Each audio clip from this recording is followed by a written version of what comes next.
तिकडे लागलाय रे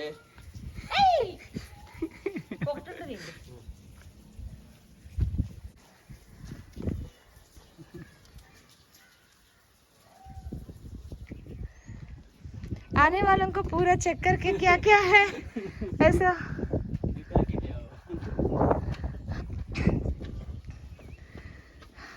ఆరవ అద్భుత క్షేత్రం లెన్యాద్రిలో ఉండే గిరిజాత్మక గణపతి.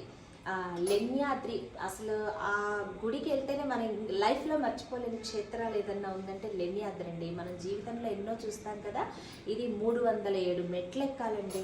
ఈ స్వామిని చూడాలంటే అసలు మనం ఎక్కగలమా అమ్మో అనిపిస్తుంది. పెద్ద పెద్ద మెట్లు నెమ్మదిగా ఎక్కుతూ వెళ్ళాలి. వెళ్ళే దారంతా కోతుడే.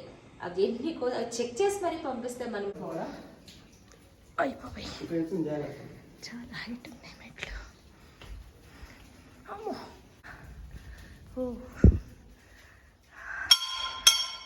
తీసుకెళ్తున్నామని చెప్పేసి అవి వెళ్ళేటప్పుడు కనిపిస్తే వచ్చేటప్పుడు మనకు అసలు మన జోలికి కూడా రావు. అవి ఏమన్నా ఉంటే మాత్రం అక్కడే తీసుకుని వెళ్ళిపోతాయి. కాబట్టి వెళ్ళే ముందు జాగ్రత్త.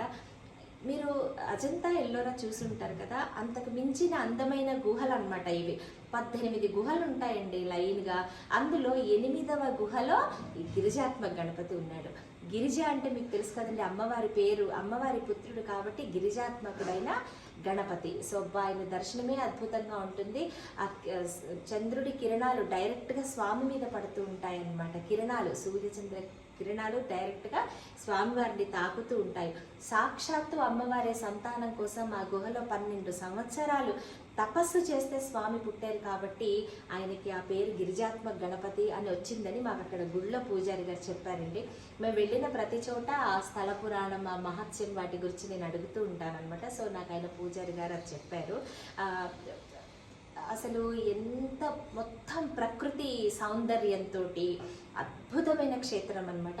ఈ లెన్యాద్రికి ఒక 10 కిలోమీటర్స్ దూరంలో శివాజీ ఉన్నారు కదండి, ఛత్రపతి శివాజీ. ఆయన కోట కూడా ఉంది. ఒకవేళ మీకు టైం ఉంటే 1 డే అంతా పడుతుంది 2 చూడడానికే. ఆ కోట అంతా కూడా మీరు చూడొచ్చు. అదంతా కూడా పైన అన్ని కొండలెక్కి వెళ్ళాలన్నమాట. కారు ఆల్మోస్ట్ వెళ్తుంది, బట్ తత్తిమారంతా మీరు నడిచి కూడా అవన్నీ చూడాలంటే వెళ్ళొచ్చు. సో అద్భుతమైన క్షేత్రం లెన్యాద్రి. మేము అక్కడ ఉన్న ప్లేస్ కానీ మేము అక్కడ స్టే చేసామన్నమాట ముందు రోజు లెన్యాద్రిలో. మర్నాడు ఎర్లీ మార్నింగ్ పెట్టుకున్నాం, ఎందుకంటే అన్ని మెట్లు ఎక్కాలంటే కొంచెం భయంగానే అమ్మో ఎక్కగలమో అనుకున్నాం. కానీ చాలా చాలా బాగుండింది ఆ ఎక్స్పీరియన్స్ అంతా. దాంతో చాలా అందమైన క్షేత్రం. స్వామి కూడా చాలా బాగుంటారు. మీరు పొద్దున్న వెళ్ళారంటే మీరు అభిషేకాలు, పూజలు, స్వామివారికి చేసేవి అన్నీ చూడొచ్చు అనమాట. సో ఈ గిరిజాత్మక గణపతి, మీరు ఈ లెన్యాద్రి గణపతిని దర్శించుకునేటప్పుడు ఎర్లీ మార్నింగ్ వెళ్ళారనుకోండి, ఆహ్లాదకరమైన వాతావరణంలో పచ్చని ప్రకృతి శోభతో, చరిత్ర, మైథాలజీ అన్ని అద్భుతమైన స్వామిని మీ పిల్లలకు చూపించారంటే చదువు, సంతానం, డబ్బు, కోరిన కోర్కెలు, అష్టైశ్వర్యాలు, కార్యసిద్ధి, ఇంతకన్నా మనిషికి ఏం కావాలి చెప్పండి. సకలం వనగూర్చి అద్భుతమైన క్షేత్రాలు అన్నమాట ఇవి.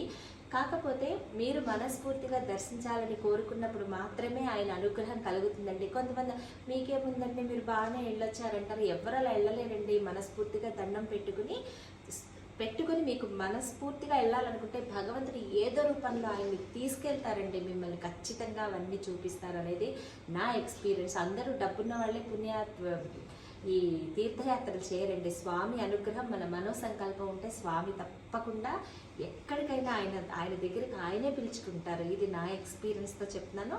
So thanks for watching.